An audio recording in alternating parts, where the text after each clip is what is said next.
আবার আসবে। হুজুর আমি তো আসলাম, আপনি তো আমাদেরকে ছেড়ে চলে গেলেন। আল্লাহু আকবার, আল্লাহু আকবার, আল্লাহু আকবার। গলায় কোনো সুর ছিল না, সুর দিয়ে কথা বলতেন না, কিন্তু এত চমৎকার শব্দের বুনন, এত চমৎকার প্রেজেন্টেশন, এত চমৎকার ভাবে ঐতিহাসিক বর্ণনাগুলো তিনি উপস্থাপন করতেন। মন্ত্রমুগ্ধ হয়ে আমরা আল্লামা লুৎফুর রহমানের কথা শুনেছি।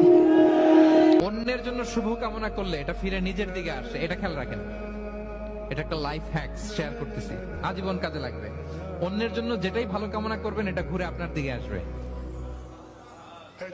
অনেকে বলে হুজুর ওর জন্য দোয়া করে, চাওয়ার মতো চাইলে আল্লাহ দেয়। যারা চাইতে পারে আল্লাহর কাছে, তারা আল্লাহর কাছ থেকে নিয়ে ছাড়ে। দেখবেন যেই বাচ্চা কাঁদে বেশি, ওই বাচ্চাকে মা দুধ খাওয়ায় বেশি, ঠিক কিনা? আর যেটা কাঁদে টাতে না, ওইটা টেক কেয়ারও কম। যেই ফ্যামিলিতে অনেক বাচ্চা কাচ্চা, সব কাফির মুশরিক গুলো আল্লাহ রাসূল সাল্লাল্লাহু আলাইহি ওয়াসাল্লামের পায়ের সামনে থার করে কাঁপছিল। সবাই ভেবেছে আমরাও যেরকম পাশান, মুহাম্মদ মনে হয় তাই করবে, আমাদেরকে এবার কচুকাটা করবে। আল্লাহ রাসূল মক্কার কাফির মুশরিকদের এই দৃশ্য দেখে ঘোষণা দিয়ে দিলেন, ইযহাবু লা তাসরিবা আলাইকুমুল ইয়াউম, আজকে তোমাদের উপর আমার কোনো প্রতিশোধ নাই। ইযহাবু ফানতুমুত তালাকা, আমি তোমাদেরকে স্বাধীন করে দিলাম।